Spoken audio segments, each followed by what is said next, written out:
Bonjour tout le monde et bienvenue à un autre épisode de Politiquement parlant. Merci beaucoup d'être là. C'est le balado politique avec Salim Idrissi et Georges Tsantrizos. Un grand merci à vous tous qui êtes déjà abonnés à notre chaîne YouTube. Ça grandit vite et on vous remercie. On est très reconnaissant pour ça.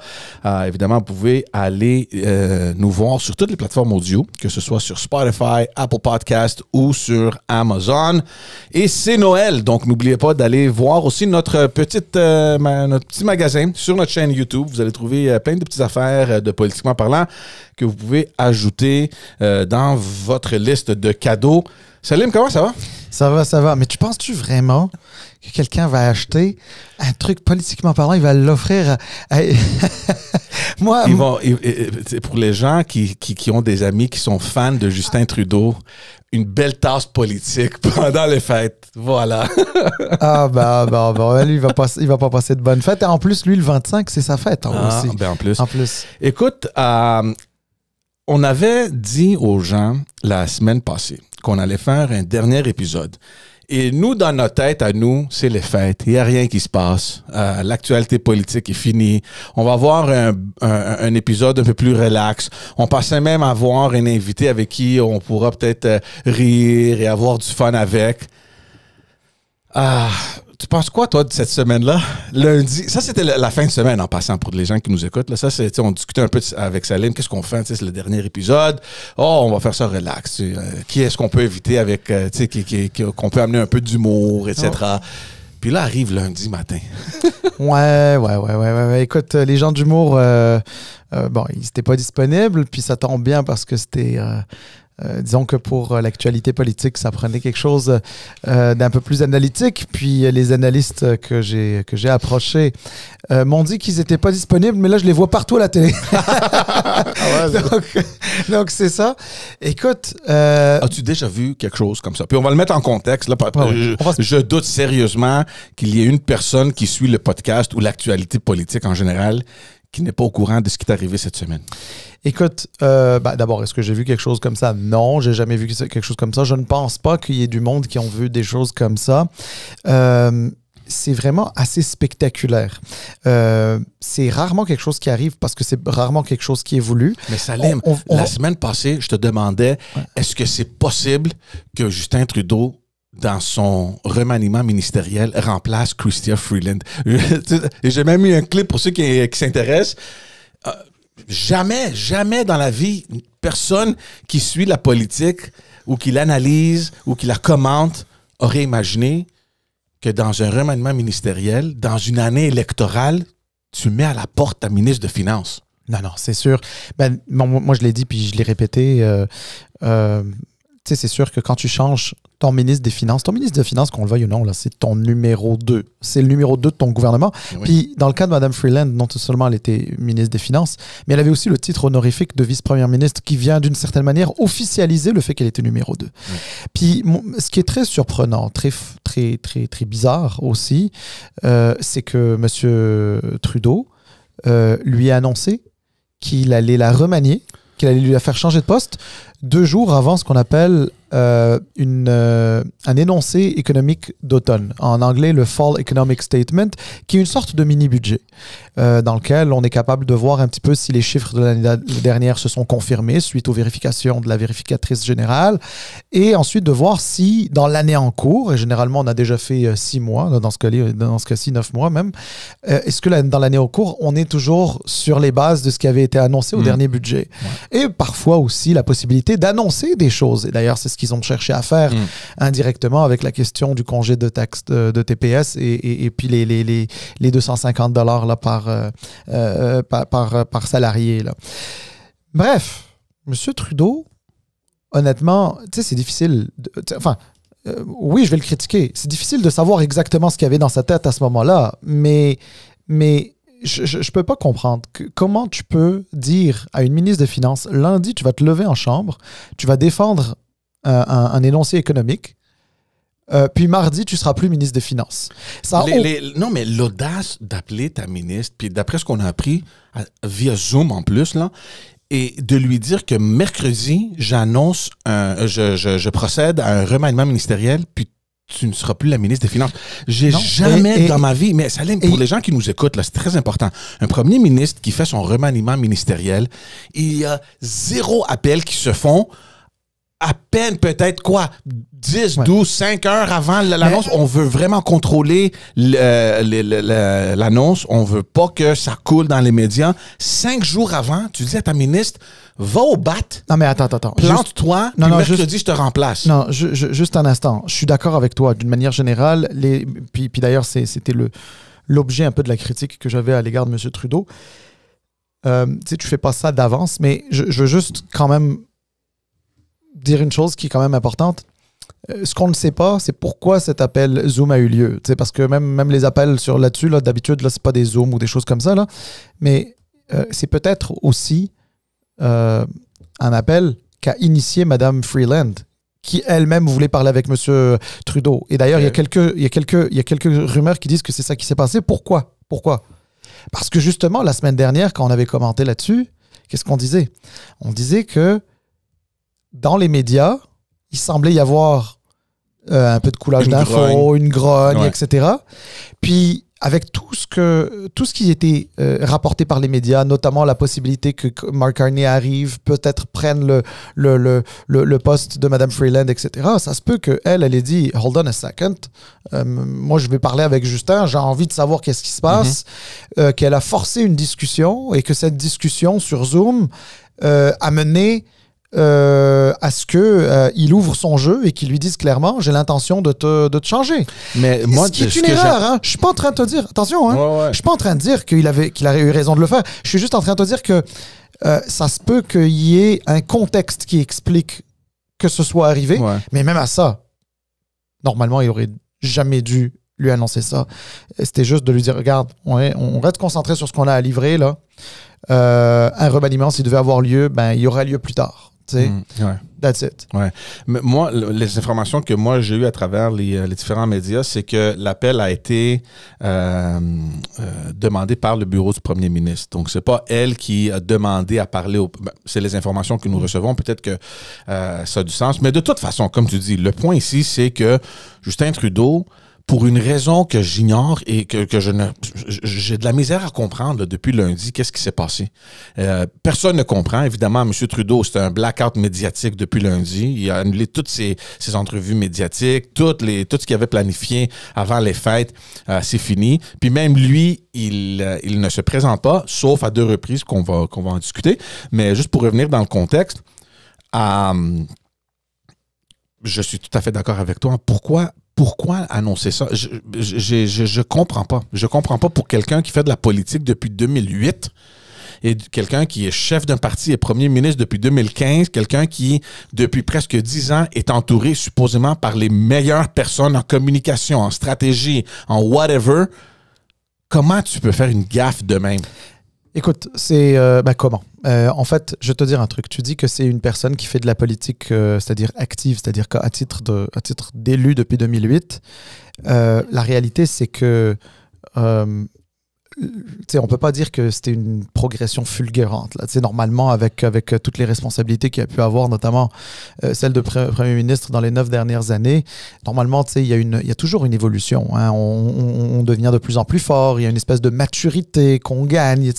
Quand tu veux pas, là, il va faire 53 ans, là, mais à l'époque où il avait pris le pouvoir, il avait 9 ans de moins. Là, donc, 44. Donc 43, 44. Ouais. C'est ça, 43, 44.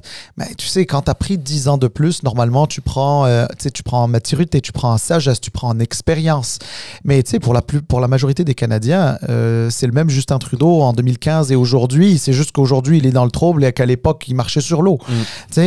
Donc, il y a ça. L'autre chose, c'est que c'est un gouvernement, qu'on le veuille ou non, malgré... Moi, je suis prêt à dire qu'il y a des bonnes choses qui ont été faites. Pas tout était bon, clairement pas. Et c'est pour ça qu'il y a une grosse grogne aujourd'hui. Mais... mais malgré même beaucoup de choses de positives qui ont pu être mises en place, c'est un gouvernement qui était beaucoup sur la communication, l'image. Oui. Et peut-être... C'est le branding. Ben oui, mais c'est exactement le branding et peut-être un petit peu moins dans la substance. Puis attention, moins dans la substance, ça ne veut pas dire qu'il n'y avait pas de substance du tout. Ça ne veut pas dire que ça fait 9 ans que le Canada n'a pas de gouvernement. Évidemment, ceux qui détestent M. Trudeau et les libéraux à mourir vont te dire, regarde, c'est une coupure dans notre histoire. Là, je veux dire, tu peux aller loin dans l'insulte et dans l'injure, etc. C'est pas un problème, ça. Mais moi, j'essaye juste d'être comment dire, beige un petit peu et faire une analyse basique.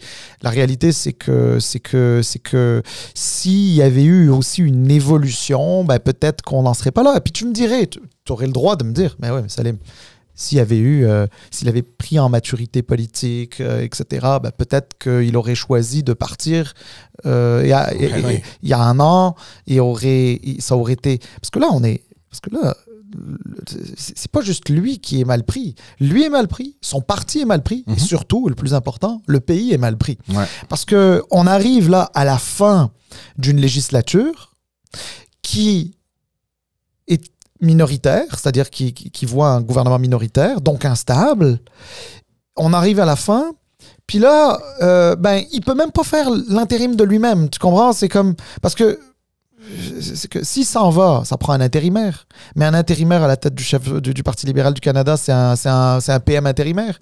Mais quoi, une fois qu'ils choisissent un PM, comment dire, un vrai chef, si tu veux, ben, ça va devenir le nouveau PM pour éventuellement perdre des élections et avoir Poilievre comme PM.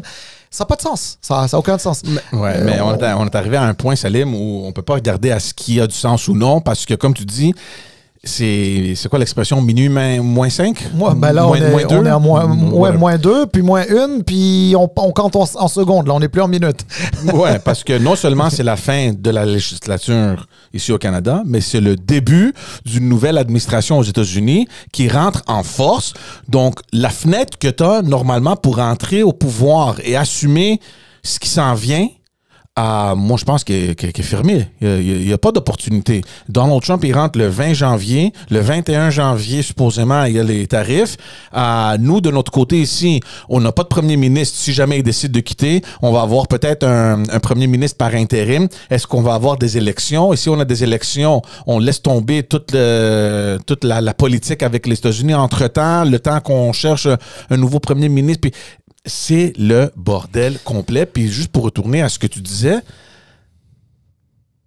pourquoi n'a-t-il pas vu ce scénario-là et de se dire, le mois de juin dernier, quand ils ont perdu Toronto-Saint Paul, puis on en a discuté sur le podcast, jamais, dans n'importe quel scénario, personne n'aurait pensé que le Parti libéral du Canada perdrait Toronto-Saint Paul. C'est comme une forteresse libérale. Donc, en ce moment-là, quand tu perds ça, en plus de ça, tu as 20 points de différence avec ton adversaire. À Montréal, on a le Verdun, la salle est mort. Mais ça, c'est venu plus tard. Mais même ça, à la limite, là, même ça. Tu prends la salle, Villemont, c'était au mois de septembre, je pense.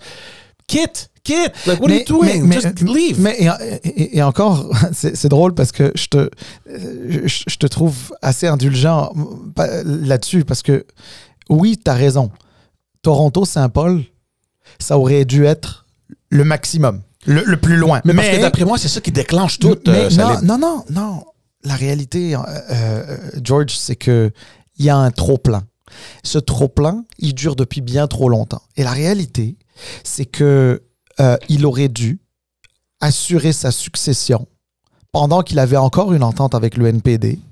Donc, il y avait une stabilité au Parlement, il y avait une stabilité dans son parti, et d'assurer lui-même l'intérim, ce qui aurait fait en sorte qu'un nouveau ou une nouvelle chef serait arrivé, qui aurait été PM pour environ 1 an et demi, 2 ans peut-être, admettons que ça allait jusqu'à la fin, ça aurait été environ 2 ans, là, presque un peu moins. Puis lui aurait pu, dans ce cas-là, juste s'éclipser, démissionner quand il resterait 6 mois pour pas déclencher d'élection partielle. Puis il rentre dans ses terres et puis il laisse le PLC et le gouvernement faire leurs affaires. C'est ce qui aurait dû être fait. Honnêtement, moi je pense qu'il aurait dû annoncer ça en début d'année. Tu sais, en début d'année dernière, 24, là, de genre, il y a environ 11-12 mois. C'est ce qu'il aurait dû faire. Ça aurait été la meilleure des choses. Moi, je pense que c'est quelqu'un qui... il y a plusieurs choses. D'abord, Justin Trudeau considère que si le PLC s'est hissé aussi haut, aussi loin et resté au pouvoir pendant environ 10 ans, c'est grâce à lui. C'est sa connexion à lui avec les Canadiens en 2015 jusqu'à dans les dernières années où il était encore populaire, etc. Donc, il considère que ça lui revient, d'abord. Ensuite, je crois que c'est quelqu'un qui a vu dans l'élection de Poilievre à la tête des conservateurs une opportunité. Parce que Poilievre et lui sont diamétralement opposés. Et il se dit, moi, je suis mieux d'être diamétralement opposé à mon adversaire que quelqu'un, disons, un peu plus modéré, un peu plus, qui est moins polarisant. T'sais, admettons, Jean Charest, s'il avait gagné la course chez les conservateurs, ça aurait été très difficile pour M. Trudeau. Probablement qu'il serait parti en plus.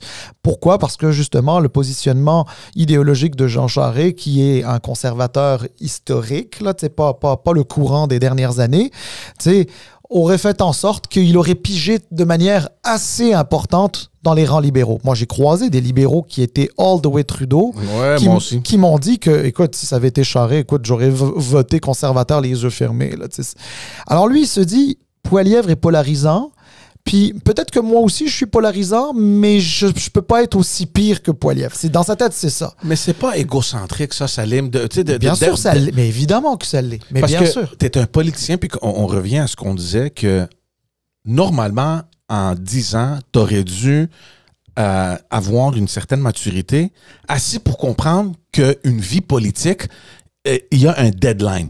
Il y a une date d'échéance. Et tu peux pas aller jusqu'au bout. Il faut que tu acceptes que tu fais partie d'un parti, tu fais partie d'une organisation, tu fais partie d'un caucus.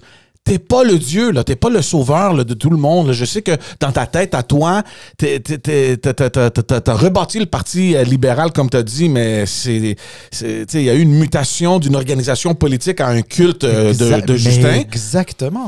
Mais George, on se rejoint là-dessus.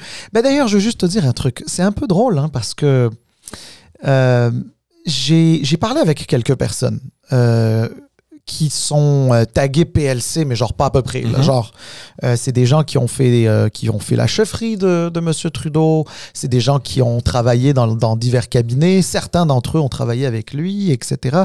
Bref, des plus ou moins proches, en tout cas, qui sont plus nécessairement aujourd'hui, parce qu'ils ont quitté déjà depuis quelques temps.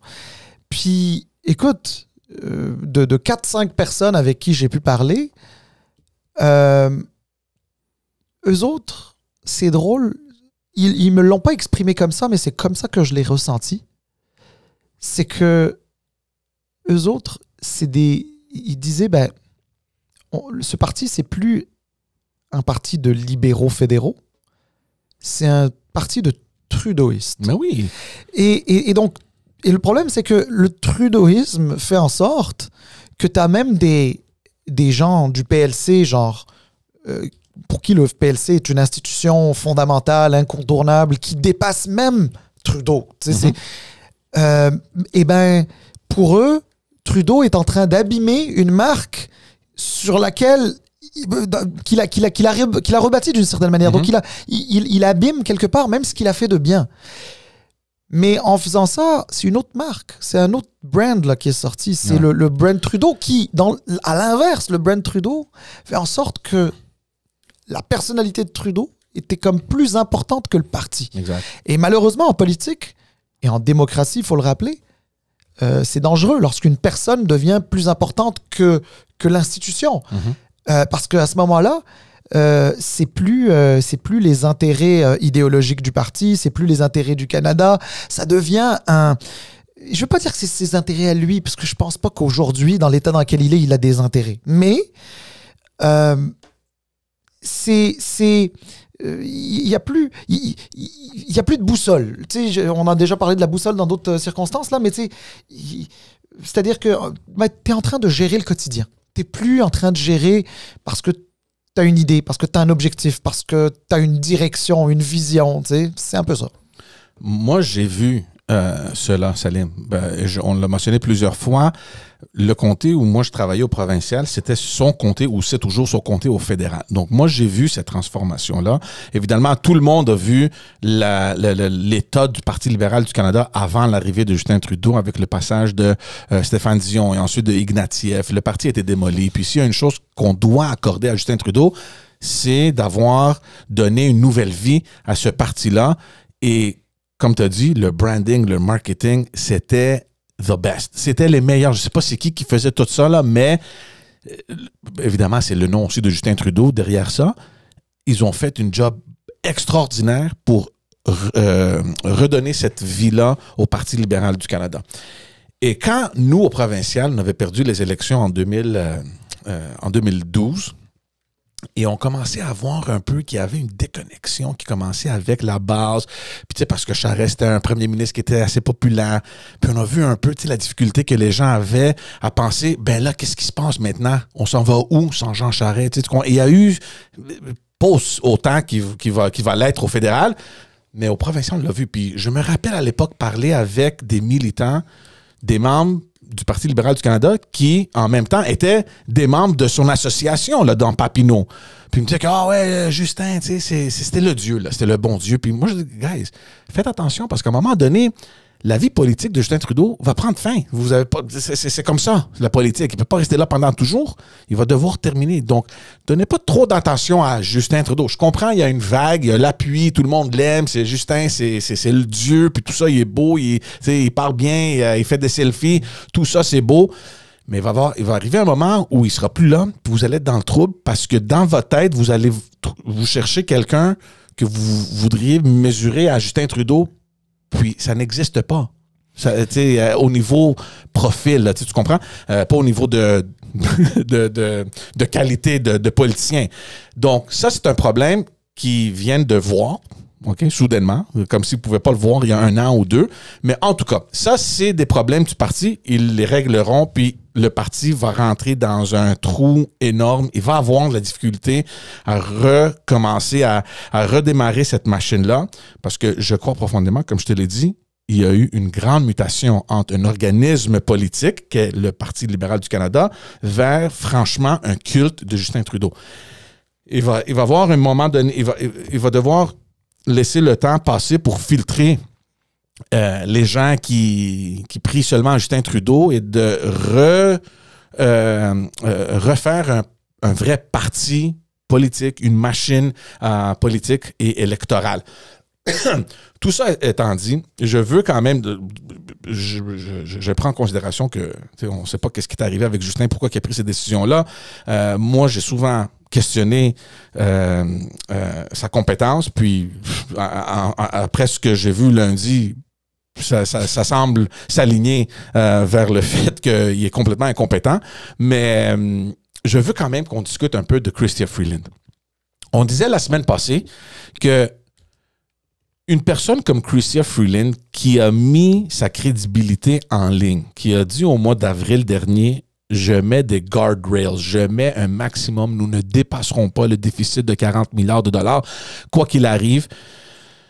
Et on se questionnait justement comment est-ce que cette personne-là va sortir publiquement maintenant, dire que le déficit, puis toi tu l'avais dit, au moins 10 milliards de plus, cette fois-ci c'est 20 de plus. Bon, non, 20 de plus l'année passée. Ouais. C'est-à-dire l'exercice financier qui s'est terminé le 31 mars 2024. Ouais. Pour l'année en cours, donc 2024-2025, qui a commencé le 1er avril 2024 et qui va finir le 31 mars 2025, ce qu'on avait dit, c'est qu'il serait de 39,8 milliards maximum. Et au moment où on se parle, la mise à jour de lundi... C'est plus 20. Non, plus presque 10. Plus presque 10 au moment où on se parle. Mais pas c'est-à-dire qu'on est... C'est toujours anticipé. C'est une anticipation. L'anticipation, c'est qu'on sera environ plus 10. Mais ça se peut que, rendu au 31 mars, on soit à plus, mais on ne le saura pas. On ne le saura pas avant que la vérificatrice générale passe à travers tous les comptes. Ouais. Mais je veux revenir un peu à Chrystia Freeland parce que et tout le monde parle de son courage, de de se lever debout devant Justin Trudeau et dire, moi, là, c'est fini. Si tu veux me remplacer, si tu penses que je n'ai plus la crédibilité ou la légitimité d'être une ministre, je ne vais pas accepter d'autres postes. Donc, je démissionne du Conseil des ministres. Je vais rester député et je vais me représenter aux prochaines élections. Et tout le monde maintenant, yeah, Chrystia Freeland, puis tu sais, je vois les messages partout. Je suis désolé, là. Premièrement, on va se dire clairement, bravo, tu as eu le courage de dire à Justin Trudeau, c'est pas pour moi cette affaire-là. Et en plus, le jour même de ton annonce, c'est fou de le faire comme ça. Mais tout ça pour dire que, et je veux ramener les gens à la réalité. Oui, tu es contre le 60 milliards de dollars qui a été annoncé dans ta mise à jour économique, mais tu étais où quand c'était 30 milliards, 20 milliards, 15? Comment tu étais correct avec des déficits à ces hauteurs-là, puis tout à coup, oh non, 60 là, c'est trop, je joue plus là-dedans. Évidemment, c'est pas juste ça, c'est l'aspect aussi personnel que Justin lui a dit, garde, va au bat, casse-toi tes dents, puis mercredi, je te remplace. Il y a plein d'affaires qui rentrent dans l'équation, mais je veux que tout le monde se calme parce que oui, elle a été courageuse de le faire, surtout le jour même de son énoncé économique, mais elle n'est pas innocente non plus. Pas innocente, mais tu sais, comment qu'on dit? Tu sais, elle a quand même une responsabilité là, de la situation financière dans laquelle on se trouve. Quand même, il ne faut pas l'oublier. Bon, je pense qu'il y a deux dimensions dans ce que tu dis. Je pense que l'élément fondamental de ton intervention, dans le fond, c'est de dire, elle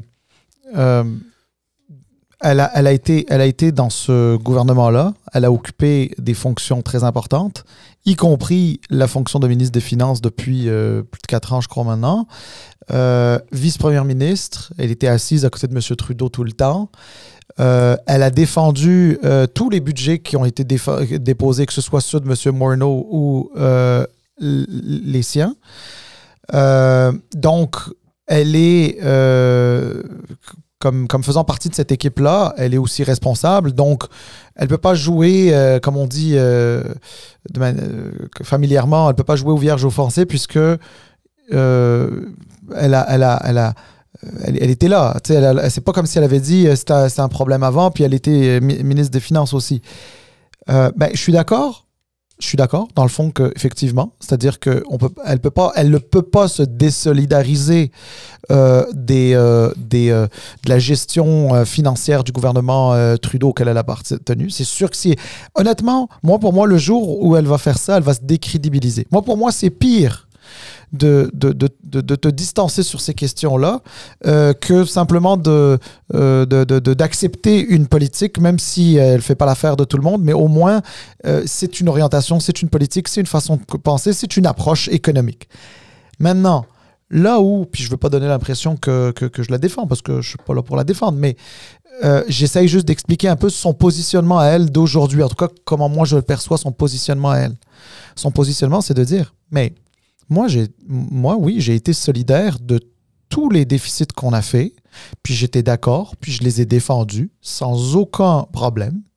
Mais nous avons dit que nous n'allions pas faire des déficits supérieurs à 40 milliards. Tu sais. Puis là, celui de l'année dernière, on l'a busté de plus de 50%. Puis celui qui est en cours actuellement, il est de près de 25%. Et ça, si ça se passe bien, ça reste comme ça. Et là, moi, on m'a imposé des mesures avec lesquelles, moi, cette fois-ci, je ne suis pas d'accord. Donc, le congé de TPS, notamment, et les chèques. Et ça, George, on ne le saura jamais. Il y a plusieurs choses qui peuvent expliquer ça. Soit que, fondamentalement, elle n'était pas d'accord, parce que fondamentalement, c'est elle, la ministre des Finances, puis c'est elle qui va devoir l'expliquer, puis c'est elle qui va aller partout pour l'expliquer, d'une part. Et d'autre part, peut-être parce qu'elle-même, elle voit que la fin de Trudeau, de toute façon, arrive, et je ne parle pas de la crise actuelle, mais tu sais, fondamentalement, la législature va finir par se terminer, des élections vont finir par avoir lieu, puis ça fait près de 20 mois que les libéraux sont loin derrière les conservateurs, donc selon toute vraisemblance, les conservateurs vont prendre le pouvoir. Et donc elle se dit, là, si je veux avoir une chance de succéder, devenir chef de ce parti et avoir ma shot d'être premier ministre dans, je sais pas moi, admettons, 2-4 ans, dépendamment si c'est un minoritaire, un majoritaire ou peu importe, eh ben, je peux pas accepter ça une année électorale. Ça marche pas. It doesn't add up, comme on dit en anglais. Donc c'est une possibilité. Mais oui, je suis d'accord avec... C'est-à-dire, si ton intervention, t'arrivais à la résumer à un point, elle a toujours été solidaire des décisions. Puis c'est juste maintenant qu'elle est plus solidaire. Donc, dans le fond, ce que tu es en train de dire, c'est que si Trudeau lui avait pas dit « je vais te changer », elle n'aurait pas démissionné, elle serait restée et elle aurait quand même défendu ça. Mm-hmm. C'est ça que tu veux dire? Oui. Ben, on ne sait pas. Peut-être que... C'est pour ça que je te dis qu'il y a un aspect personnel ou à cause peut-être du fait qu'il lui a dit que je te remplace, elle a dit, bon, moi, I'm out. Mais peut-être qu'elle l'aurait fait anyway parce que stratégiquement, et si on fait le calcul, oui, Justin n'est plus là. Toi, si tu vas te faire réélire et si tu envisages de présenter dans la course au leadership, comment tu vas faire si tu as appuyé des déficits historiques? Tu comprends? Donc, oui, elle était dans une position un peu fragile. Mais ça, c'est un peu le contexte. Les réactions maintenant. Je trouve, Salim, et c'est désolant, je trouve, que le premier ministre, suite à cette crise-là, n'ait pas au moins le courage de venir et répondre et de s'adresser à la nation.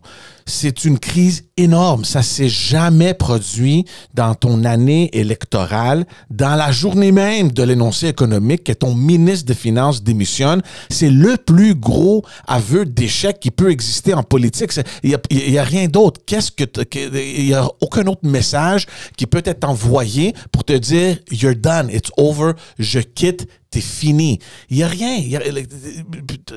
T'as ton caucus qui est contre toi, puis ça fait des mois maintenant, sinon des années, depuis le début de ce podcast en 2023, qu'on dit qu'il y a des chuchotements, qu'il y a une grogne dans le caucus, puis je sais même pas comment qu'ils ont réussi à garder ça sous le radar jusqu'à cet été, où ils ont sorti, puis on dit, regarde, on peut plus, là, tu sais, il y avait une lettre. Pas bons?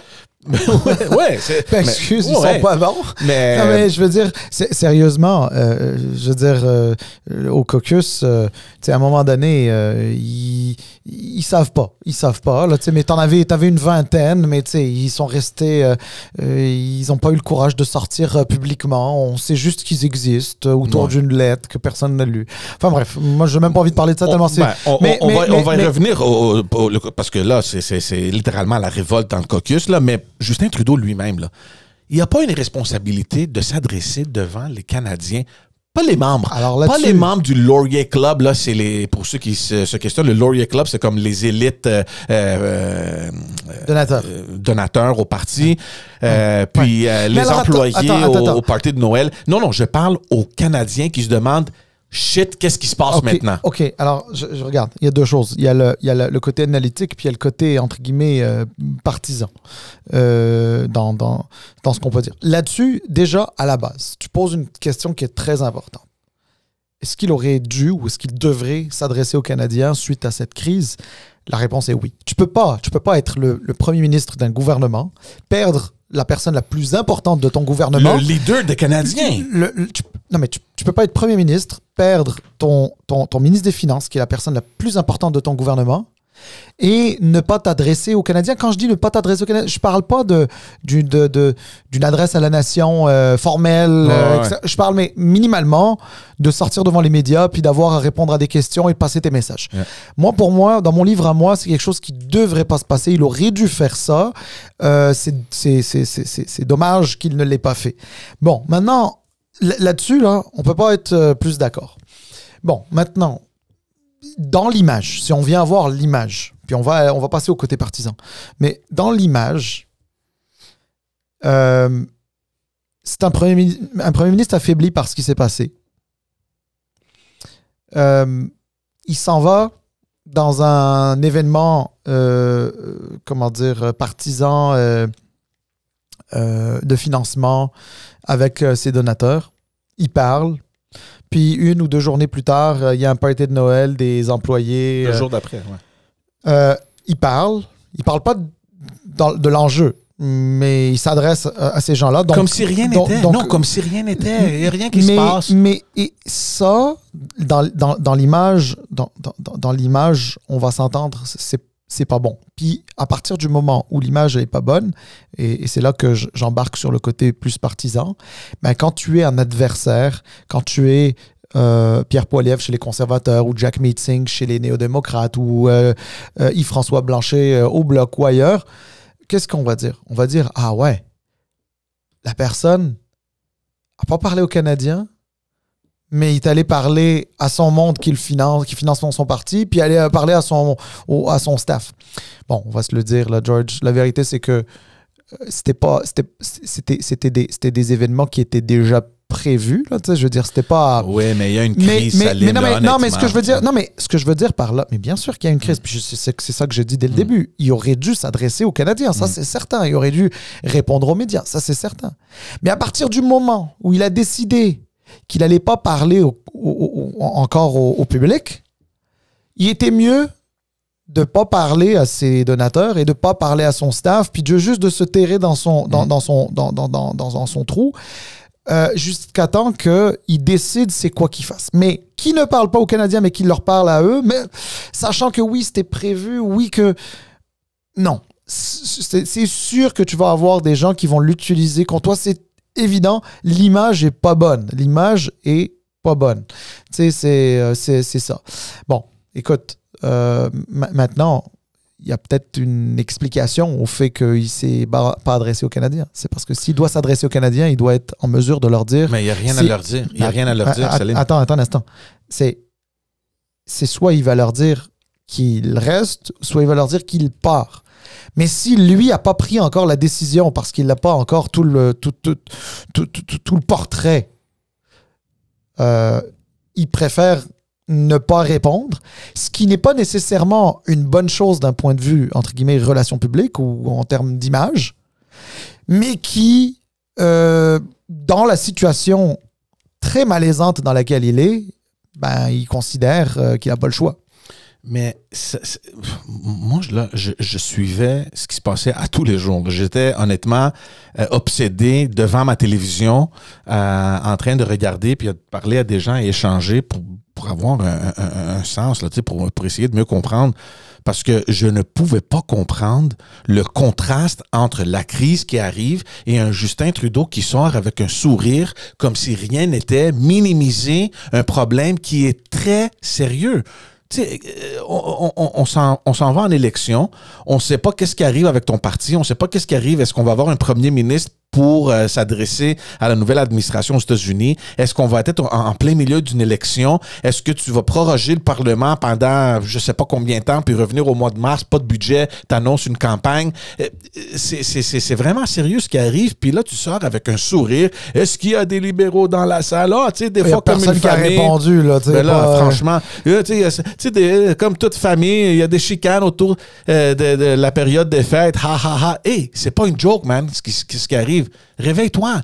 Puis là, tu sais, le théâtre est fini. Le coup théâtre, c'est terminé. On arrête ça tout de suite. Puis c'est le temps, franchement, de prendre une décision. Puis si M. Trudeau n'a pas encore compris que son temps est fini, il doit avoir quelqu'un à côté de lui ou près de lui pour le dire, look, buddy, it is what it is. We had a good run. Puis, là, ouais, mais c'est ça. Mais là, l'affaire, c'est que tu considères que le travail n'est pas en train de se faire.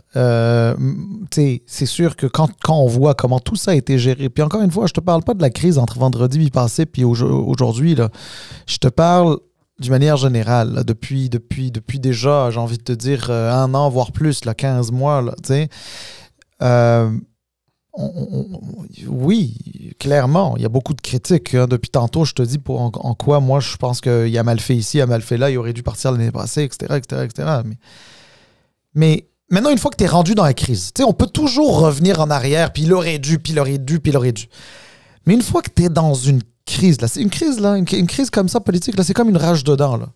C'est-à-dire que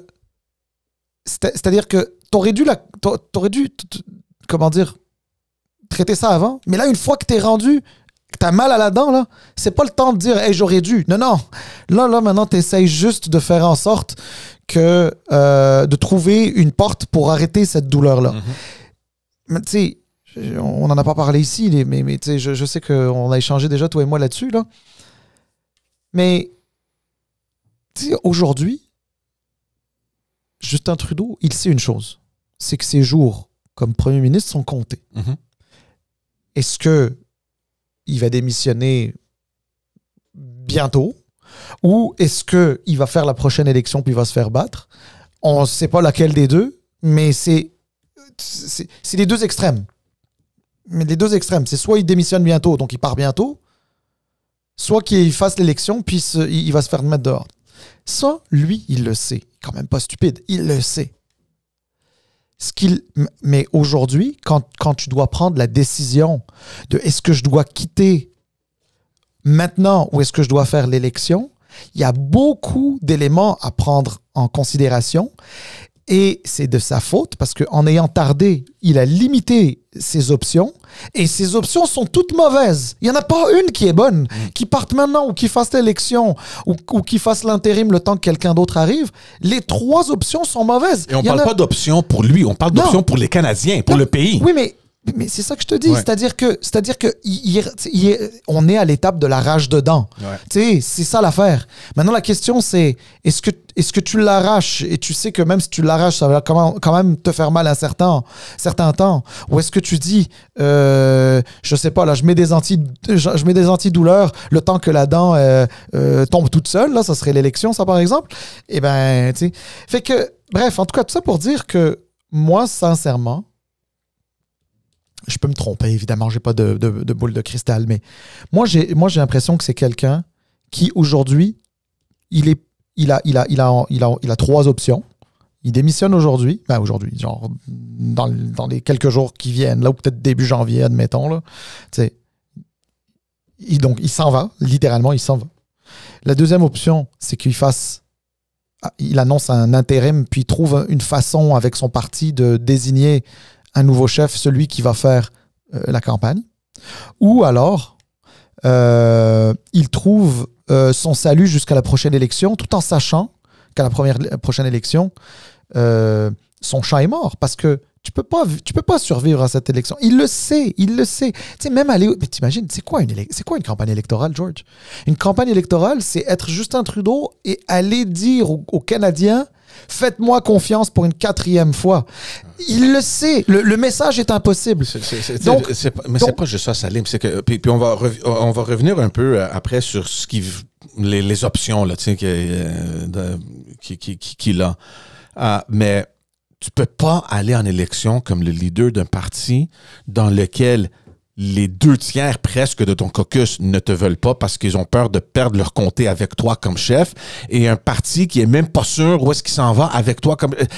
T'as zéro crédibilité. Mais on va revenir, je veux juste terminer avec les réactions. Là, on a la crise, on voit ce qui s'est passé. Il n'y a personne qui la comprend. Puis je suis sûr et certain, Salim, que ça va peut-être un case study dans la gestion de crise. En politique, le futur, là, dans le futur proche, il y a quelqu'un qui va mettre cette situation-là dans un textbook, puis il va dire, dans une gestion de crise, voici ce que tu ne dois pas faire. Voilà. T'sais? Mais les réactions, il n'y a pas de surprise au niveau des conservateurs. Pierre Poilievre, ça fait déjà des mois qu'il veut sa démission ou qui veut appeler une élection. C'est lui qui mène un peu la charge au Parlement avec les votes de non-confiance. Le Bloc s'est joint à lui un peu plus tôt, il y a un mois environ. Et donc, les deux leaders ont fait appel à sa démission puis aux élections. Celui, par exemple, Salim, là, que je peux plus. Je peux plus. I can't anymore. Autant que Justin Trudeau, Jack Metzing. Jack Metzing, la crise tombe, tout le monde est sur le mode panique, les chefs des partis sortent pour dire c'est urgent, il faut que vous compreniez qu'on ne peut plus demeurer comme ça, va-t'en chez toi, on appelle des élections, puis on met en place un autre gouvernement parce que là, il faut qu'on s'occupe du Canada. Ce n'est plus une affaire d'ego, ce n'est plus une affaire de parti, c'est une affaire de Canada maintenant et il faut qu'on ait une élection. Jack Metzing, lundi, mardi, mercredi, aucune mention d'élection. Oh non, Justin Trudeau, il est plus bon, peut-être qu'il doit démissionner. On lui pose la question, est-ce que vous allez voter en faveur d'un vote de non-confiance pour aller en élection? Aucune réponse. Tout à coup, aujourd'hui, il y a un remaniement ministériel. Il y a un tweet qui part de Jack Metzing qui dit finalement, il n'a plus confiance en Justin Trudeau puis il veut des élections. Je suis désolé, là, mais c'est toi qui as gardé Justin Trudeau au pouvoir. C'est à cause de toi qui a été sauvé par les votes de non-confiance. Si tu penses, dans ta logique à toi, qu'à cause de tout ce qui arrive, il n'est plus en mesure de gouverner et d'être en charge de son parti, ça doit être la même chose pour toi aussi, buddy. Tu dois démissionner. Vous êtes complices, tous les deux. Donc, si pour toi, lui doit partir, ben ça veut dire que toi, tu dois aussi partir de ton parti. Je vois mal comment son parti, lui aussi, va le garder là. Puis on ne sait pas, parce que là, toute l'attention est vers le Parti libéral du Canada. Mais moi, je suis prêt à parier, Salim, que les membres du NPD, pas trop sûrs s'ils veulent Jack Metzing non plus. Écoute, c'est certain d'une chose, c'est qu'à partir du moment où Jack Metzing et le NPD ont soutenu le Parti libéral du Canada, il y a une partie de l'héritage PLC Trudeau qui revient à Jack Metzing et le NPD. Ça, c'est certain. Tu peux pas dire... Tu sais, c'est pas vrai. Tu peux pas être responsable juste des bons coups. Donc, supposément, le NPD, il a permis à ce gouvernement-là d'exister juste pour les bons coups. Mais ça, c'est une drôle de façon de voir. Parce que si, à côté de ça, Jack Metzing est capable de dire que le PLC a fait plus de mauvais coups que de bons coups, ça veut dire que toi, tu étais prêt à voter pour plus de mauvais coups que de bons coups. Exact. Sauf que les mauvais coups peuvent faire parfois plus mal que ce que ça peut amener comme bons coups. Là, tu comprends? Je te dis, Salim, il est chanceux que maintenant tous les projecteurs sont sur Justin Trudeau. Mais il y a aucune porte pour Jack Metzing pour se sauver la peau et de dire « Oh, vous avez vu là, ce qui se passe là? On veut pas ça. » T'étais complice. Ça s'est passé à cause de toi. Le problème pour Jack Metzing, puis je suis désolé pour les néo-démocrates qui nous écoutent, là, mais le problème de Jack Metzing, c'est qu'il a donné raison, il donne raison aux conservateurs. Donc quand les conservateurs te disent Jack Metzing, dans le fond, là, lui, il doit avoir une raison, il doit avoir un intérêt à sauver le PLC comme ça et tout. Tu sais que les conservateurs disent que l'une des raisons pour laquelle il veut faire vivre jusqu'au printemps le gouvernement, c'est parce que lui, il va boucler ses 6 ans au Parlement au printemps, ce qui vient lui garantir sa pension. Tu sais? Look, la pension, il va l'avoir. C'est juste que ça va pas être à 100%, mais il va quand même avoir une bonne pension. Franchement, c'est une excuse. Mais d'abord, c'est pas moi qui apporte ça, c'est les conservateurs qui disent ça. Mais tu sais, je veux dire, si j'en parle aujourd'hui, c'est qu'il y a des gens qui comprennent pas. Rendu effectivement quasiment le mois de janvier, bon là, il a changé son fusil d'épaule cet après-midi, là, ou ce matin, là, mais comment dire, tu sais, je veux dire, sa position en début de semaine de « tu démissionnes, mais je veux pas d'élection ». Tu démissionnes, je veux pas d'élection, ça veut dire je veux garder les libéraux au pouvoir. Ça n'a pas de sens. Donc t'as rien à proposer, t'as rien à... OK, je comprends qu'il y a d'autres affaires, là. Le NPD n'a pas d'argent pour aller en élection, etc. Mais regarde, too bad, so sad. Tu sais quoi? T'avais 4 ans pour y penser à tes élections parce que là, tu sais, ça fait déjà quasiment 4 ans qu'on est dans cette législature. 3 ans et demi. Là. Fait que si t'as pas ramassé d'argent pour l'élection pendant 3 ans, là, c'est pas en 3 mois que tu vas les ramasser. Non. Fait que vas-y. Donc, c'est pour ça que les conservateurs te disent « Ouais, non, mais il doit y avoir une raison, là. Si tu pour lui, si tu veux pour son fun, est-ce que... parce que peut-être qu'il y a des néo-démocrates qui veulent pas... » Tu sais, d'ailleurs, c'est pas tout à fait faux en passant, là. Tu sais, Jack Metzing, personne ne le critique, mais la réalité, c'est que les électeurs NPD votent pour le Parti libéral du Canada. Mm-hmm. En passant, si ceux qui sont sympathisants NPD ne votaient pas le libéral, ben, M. Scheer aurait été premier ministre en 2019 et M. O'Toole aurait été premier ministre en 2021. Mais c'est parce que le PLC double le NPD sur sa gauche Mais quand je dis il double sur sa gauche, c'est pas juste pour des questions de programme et de plateforme électorale. Oui, c'est le cas, mais pas juste ça. C'est parce que M. Singh n'est pas capable de mobiliser le vote de gauche progressiste. Ouais. C'est ça la vérité. Ouais. Donc, il y a des gens qui te disent, ben oui, mais je préfère M. Trudeau à M. Singh. Ouais. C'est ça. Sauf que cette fois-ci, avec les deux toujours là, on risque fortement de voir une absence de mais vote. C'est ce qui va... Mais en tout cas, regarde, l'élection n'a pas encore eu lieu, right? Bon, on va voir comment ça va se passer. Mais si on se fie au sondage des 18 derniers mois, là, 20 derniers mois, ben, je veux dire, l'alliance PLC-NPD s'est tellement tirée dans le pied que si ce qu'on voit est confirmé, ça va être un raz-de-marée bleu, là. Ouais, non, effectivement. Je veux qu'on parle aussi des réactions du PLC, du caucus du PLC. On a parlé un peu des adversaires, mais la grogne maintenant, là, la porte a été brisée, elle est ouverte. Les gens qui ont fait leur petit mouvement secret, là, tout à coup, c'est public. Puis non seulement ça, il y a d'autres personnes qui n'avaient rien dit auparavant, qui tout à coup sortent pour dire, regarde, c'est fini, là. Il faut que tu démissionnes. Il y a d'autres qui disent il y a une réflexion à faire. J'écoutais ce matin Paul Journet sur Radio-Canada qui disait que un tiers de son caucus veulent qu'il démissionne. L'autre tiers, il demande qu'il fasse une réflexion. Puis l'autre tiers, on ne sait pas trop qu'est-ce qu'ils veulent. Puis dans ce tiers-là se trouvent aussi les ministres. Non, mais il y a des gens qui veulent qu'il reste. Non, mais tu sais, il y a ceux qui veulent... Ben, oui, je n'avais pas pensé comme ça, mais oui. Tu as un tiers environ qui veulent qu'il parte tout de suite. Tu as un tiers qui veulent qu'il fasse l'intérim, mais qui déclenche une élection, une course à la chefferie, même si elle est très difficile à organiser selon les statuts du parti. Et un autre tiers qui veulent qu'il reste parce qu'ils se disent ben, il est trop tard, fait qu'on est mieux de le sacrifier. Parce que, George, ce qui est important, là, puis on le dit pas assez, même, en fait, c'est tellement... ça nous paraît tellement évident que parfois on ne l'exprime pas. Mais qui veut être l'agneau sacrifié? Tu sais, tant qu'à sacrifier quelqu'un, il y a des gens qui te disent que Trudeau, il est déjà brûlé, il est déjà sacrifié. Fait qu'il aille en élection, qu'il se mange une volée et qu'un nouveau ou une nouvelle chef arrive puis que les choses recommencent à aller. Tu sais, il y a des gens qui disent ça, là, qui pensent ça. Parce que demain, Trudeau, admettons, démissionne ou décide de lancer une sorte de course éclair, là, s'ils arrivent à trouver avec leurs avocats la porte de sortie pour pouvoir organiser cette course à la chefferie éclair. Ben, penses-tu que Mme Freeland va vouloir...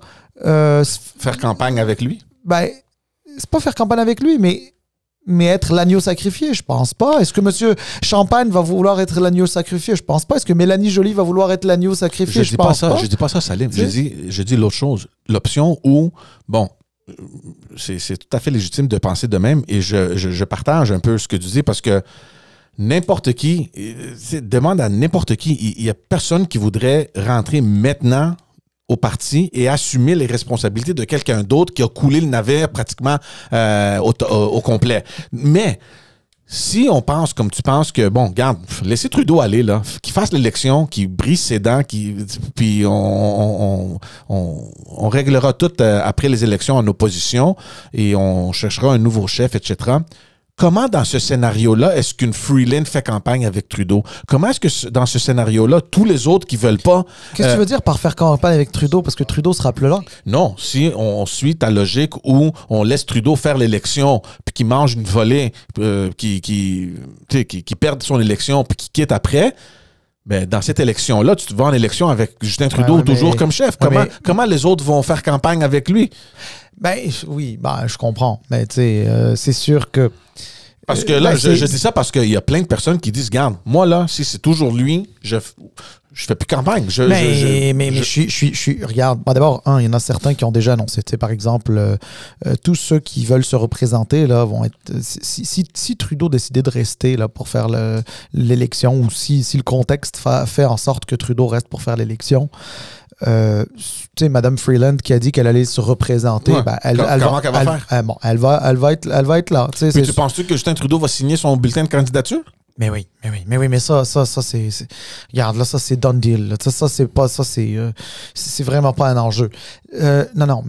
Moi, ce que j'ai envie surtout de te dire, c'est quand tu vas en élection, la campagne électorale, par définition, c'est d'aller convaincre l'électorat canadien que tu es la meilleure personne et le meilleur parti pour former le gouvernement et diriger la destinée du pays. C'est ça.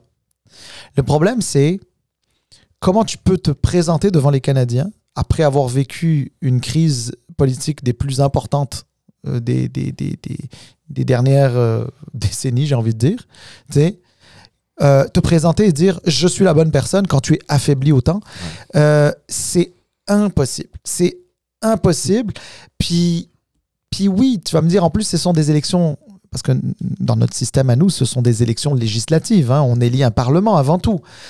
Ben oui, c'est sûr que, par exemple, Madame Freeland, puis d'autres, hein, je ne parle pas juste d'elle, ben là, c'est un exemple, qui vont aller dans leur circonscription faire campagne, dire « votez pour moi », mais pas pour Trudeau. Tu sais, c'est un peu louche, là, tu sais. C'est déjà arrivé, hein, tu sais, je veux dire, c'est déjà arrivé. On a déjà vu des comtés où il y avait des pancartes juste de la candidate ou du candidat. Mais te souviens-tu, Pascal Bérubé, qui était assis à ma place il y a quelques mois avec nous autres, on discutait avec lui au provincial, qui disait qu'en 2014, il avait tout vu ça venir, puis là, lui avait été, enfin, je le paraphrase, je me souviens plus trop comment il l'a exprimé, mais qui avait dit, moi, je faisais mes affaires de mon côté, et puis parce que moi, j'étais sûr que je n'allais pas suivre la tangente qu'il considérait ne pas être bonne, tu vois. Bon, ben, c'est ça. Mais tu vois, George, toutes ces affaires-là dont on vient de parler, là, 100% que M. Trudeau et les personnes les plus proches autour de lui et qui le conseillent... Ils le savent déjà. Évidemment qu'ils le savent. Moi, je vais te dire ce que je leur reproche à tout ce monde-là, M. Trudeau et son entourage proche. Moi, je leur reproche de ne pas avoir pensé à partir il y a un an. Plutôt, oui. Non, mais c'est évident. Oh, regarde, tout ce qui traîne se salit. Puis là, ça a trop traîné. Donc ça c'est trop sali. Puis là, on est en situation de crise. Puis une crise, ça veut dire quoi? Ça veut dire que tu peux pas juste passer une pommade puis ça va aller. Non. Une crise comme ça a des séquelles majeures. Et moi, si tu veux mon avis, je ne vois pas comment M. Trudeau peut arriver aux prochaines élections et se présenter. Je ne vois pas. Et je veux dire, tu vas devant les Canadiens pour leur demander de te faire confiance quand ton gouvernement a été décimé, quand tu as été ridiculisé, lorsque... Écoute, honnêtement, c'est impossible. Fait que moi, la question maintenant, c'est-à-dire si on enlève le scénario où il va jusqu'à l'élection lui-même, la question c'est, reste-t-il jusqu'à temps qu'un ou une nouvelle chef se fasse élire? Et même pour ça, c'est pas gagné d'avance, hein, parce que les statuts du PLC ne prévoient pas de course éclair. Hein, c'est des courses normalement de 4 mois. Tu sais. Mais ils n'ont pas fait quelque chose comme ça avec Ignatieff où le temps était très restreint. Ça avait changé. Entre-temps, ça avait changé. Les statuts d'un parti, etc., sont évolutifs. On est en situation d'urgence comme ça. Parce que pour l'intérim, là, c'est pas Justin Trudeau qui va choisir son intérim. Là, c'est le Conseil national qui fait ça sous l'avis du caucus. Oui, mais attention. C'est parce que c'est ça le truc. C'est qu'on n'en parle pas suffisamment dans les médias là, traditionnels. Un intérim, quand tu es chef du PLC par intérim, alors que ton parti est au pouvoir, ça veut dire que c'est un PM par intérim aussi. Mm-hmm. Mais alors, est-ce que c'est le PM par intérim qui va aller en élection? Non. Alors, si c'est une autre personne qui va aller en élection, mais ça veut dire que cette personne-là va revenir. Fait que là, tu peux pas passer l'idée, c'est que on choisit un PM par intérim qui devient évidemment premier ministre par intérim. on va en élection, puis les membres du parti vont décider après l'élection s'ils gardent ou non. Mais non. Mais c'est facile de dire on va en élection. Comme ce que je t'ai dit. Mais ils n'ont pas le choix, Salim, parce que le gouvernement va tomber. Non, mais justement, c'est là où moi je pense qu'il y a une troisième à moins qu'il sauve son parti, puis il proroge le Parlement jusqu'au mois de mars, donc ça leur donne, 2 mois, 2 mois et demi. Tant qu'à envoyer un intérimaire qui va devenir PM par intérim pour faire une élection, à ce moment-là, tu es quasiment mieux d'y aller avec M. Trudeau et de lui dire, regarde, va jusqu'au bout de la catastrophe, puis on se reparle après dans l'opposition. Mais un intérimaire, aller en élection, par définition, aller en campagne électorale, c'est dire « je suis la personne, j'ai l'équipe ». Mais là, l'intérimaire va arriver. Écoute, là, c'est comme si tu disais « Marc Tanguay, demain matin, on lui dit « t'es intérimaire, puis tu fais l'élection au provincial ». Tu vas dire « oui, non, mais c'est pas qu'il aurait pas pu être chef, mais il n'est pas le chef. Donc, tu peux pas te présenter devant les Canadiens en leur disant « Hey, je fais l'intérim le temps qu'on trouve la bonne personne pour vous. » Ça marche pas. Non. Moi, je pense que si on essaye de pousser le plus loin, si on considère que Justin Trudeau peut pas aller faire une campagne électorale, puis qu'on considère qu'un intérimaire ne peut pas faire une campagne électorale, alors la seule chose qui s'impose, c'est que le PLC désigne un nouveau chef. Là, tu vas me dire, oui, mais Salim, tu viens de dire que les statuts sont un peu complexes sur la question de temps, etc. Oui. Bon, il se trouve que j'ai pas la qualité d'être un avocat. J'en ai d'autres, mais pas celle-là. Et puis, je suis sûr qu'autour de ça, il y a plusieurs avocats qui se planchent là-dessus. Puis, j'ai lu dans les journaux, d'ailleurs, qu'il y a certains avocats qui se penchent là-dessus. Mais il y a peut-être la possibilité de amener des changements dans une situation d'urgence à ces statuts-là, qui permettraient soit une course éclair, là, c'est-à-dire en 6 semaines, tu règles ça, soit que le Conseil national du parti délègue la possibilité à ce que le caucus de députés libéraux, avec les membres du Conseil des ministres aussi, détermine qui va être ce chef-là qui va aller en élection. On est dans l'exceptionnel. Un peu comme Kamala Harris lorsque le monde a eu la tête de Joe Biden. D'ailleurs, on est dans une situation, je ne veux pas dire similaire, mais en tout cas, il y a certains éléments qui nous les rappellent. C'est-à-dire un président des États-Unis qui était super affaibli, mais pas le temps de faire ils appellent pas ça une course à la chefferie, là, mais pas le temps de faire une convention là, pour déterminer c'était qui. Puis là, tout le monde s'est coalisé derrière Kamala Harris, qui était un peu numéro 2. Ben, tu sais, peut-être que c'est vers ça qu'on s'en va, puis qu'il va y avoir une comment dire, il y a du monde qui vont se coaliser derrière quelqu'un. Est-ce que c'est Dominique Leblanc? J'ai entendu dans les médias que ça pourrait être lui, mais honnêtement, j'en doute fortement. J'ai pas l'impression que c'est ce qu'il cherche à faire. Mais ça peut se coaliser autour de Chrystia Freeland, qui était jusque-là numéro 2, un peu la Kamala Harris de Justin Trudeau, là, tu sais. Ça pourrait être un autre, genre François-Philippe Champagne, Mélanie Joly. Donc, on vient piger dans le caucus un leader qui va mener la prochaine campagne, mais là, on oublie complètement les membres puis tout l'aspect démocratique de la chose. Attends, mais genre, regarde, c'est très bien que tu en parles. Merci de mentionner ça.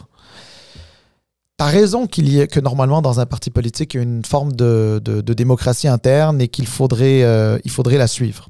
Mais là, bien sûr, à situation exceptionnelle, tu mets en place des mesures exceptionnelles.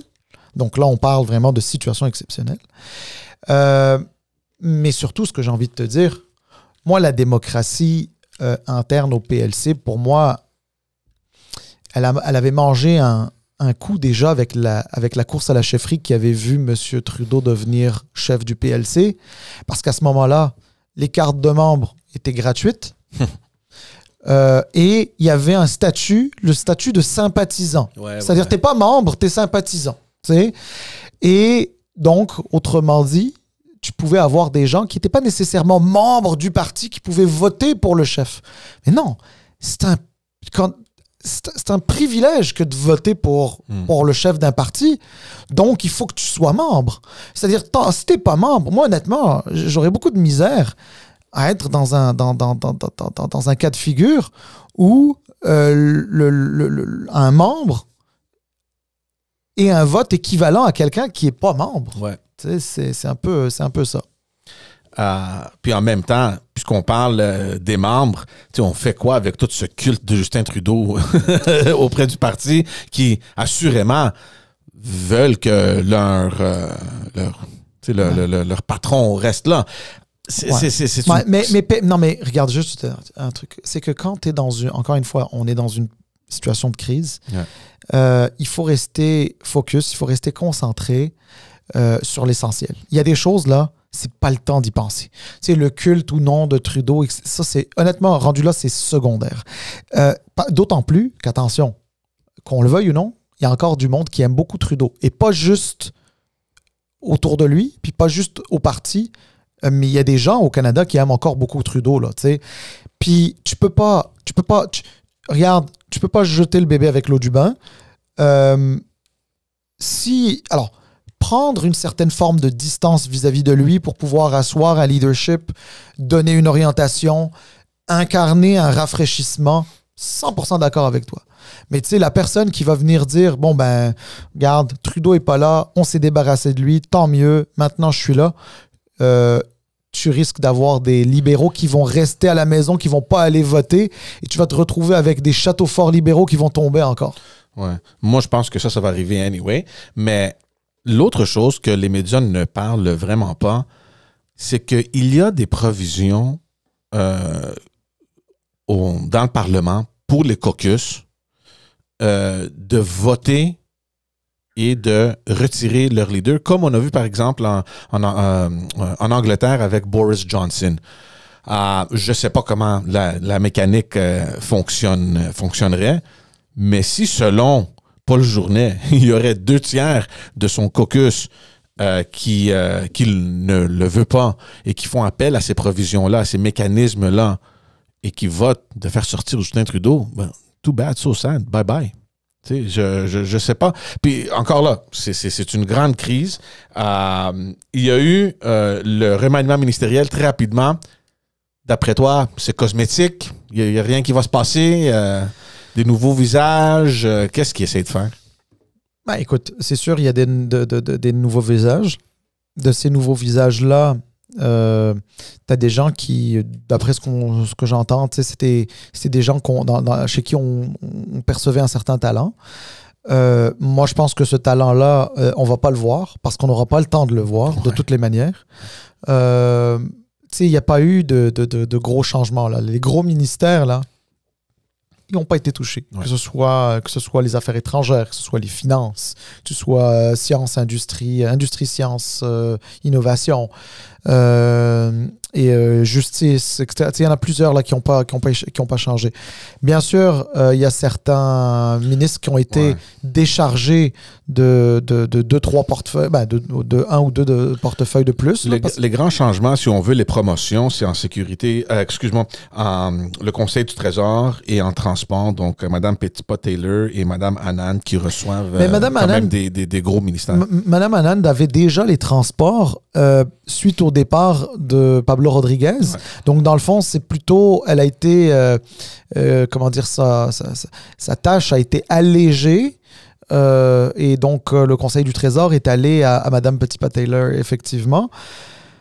Écoute, je ne sais pas si c'est cosmétique. En tout cas, la question, est-ce qu'il fallait un remaniement ministériel? Moi, je pense que oui. Donc, maintenant, c'est chose faite. Maintenant que c'est chose faite, c'est le reste qui va être important. Moi, je ne suis pas... Est-ce que ce remaniement ministériel-là va apporter quelque chose? Je ne crois pas. Est-ce que ce remaniement ministériel-là est... Comment dire? Transmet ou transpire un tant soit peu une stratégie pour l'arrivée de M. Trump au pouvoir? Je pense pas. Ouais. Fait que il fallait le faire. Ça a été fait. Mais j'ai pas l'impression que ça donne tu sais, d'habitude, un remaniement ministériel, là, ça donne une nouvelle énergie, un nouveau truc. Ouais. Honnêtement, là, on est plus en phase... garde, on essaye d'éteindre les feux un par un après l'autre, puis on va voir. Moi, je crois que c'est la période des fêtes qui commence. Monsieur Trudeau, il a une fête de plus, la sienne. C'est-à-dire en plus de Noël et le jour de l'an, il a son anniversaire qui est le 25. Je pense qu'il va prendre du temps avec lui-même. Son père disait qu'il marchait, il allait prendre une marche dans la neige. Et je pense qu'il va prendre du temps avec lui-même, du temps avec sa famille. Ça n'a pas été facile pour sa famille dans les dernières années. Il va peut-être respirer un petit peu aussi parce que c'est pas facile. Humainement, c'est extrêmement difficile. Puis peut-être qu'en début d'année, il aura les idées un peu plus claires. Et il n'est pas exclu que dans la semaine du 6 janvier ou du 13 janvier, M. Trudeau annonce qu'il quitte.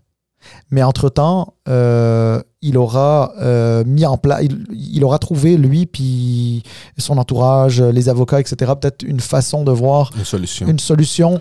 Quand je parle de son entourage, des avocats, etc., c'est la solution que je te disais, c'est-à-dire comment lancer une espèce de course à la chefferie rapide, ce qui lui permettrait de proroger le Parlement. Donc, s'il proroge le Parlement, admettons, normalement, le Parlement doit reprendre le 27 janvier. Si il le proroge, admettons, juste d'un mois, jusqu'à fin février, tu sais, la course à la chefferie rapide, là, 5-6 semaines, là, elle a le temps d'arriver. Ouais. Puis en février, on a un nouveau chef. Quand je dis on exclut la personne qui parle. Hein. J'ai pas dit nous, j'ai dit on. Ils auront un nouveau chef, je change. Ils auront un nouveau chef qui sera assurément Premier ministre pour pas longtemps et qui va aller en élection, probablement sur un budget que sera présenté au mois de mars. Ou alors, quand il y a prorogation, il y a discours du trône. Discours du trône, c'est aussi un vote de confiance. Ça peut que ça se rende même pas aux finances. Reste à voir, évidemment, la grogne continue et puisque c'est le dernier épisode, c'est pas vraiment le dernier épisode, on a une surprise. On a un autre épisode qui s'en vient tantôt. Restez, là on enregistre un peu à l'avance, mais bougez pas, restez où vous êtes parce qu'il y a un second épisode qui va rentrer. On fait ça un back-to-back. Ça, c'était un petit peu plus notre analyse à nous. On a un député, une députée du caucus libéral qui va venir dans la deuxième partie et qui, on va pas trop dire, on va avoir une discussion quand même intéressante avec elle sur l'état de la situation et de qu'est-ce qu'elle pense, elle, devrait être le futur du Parti et du Canada. Allez écouter, donc l'épisode commence tout de suite. Merci tout le monde. Ciao! Merci. Bye.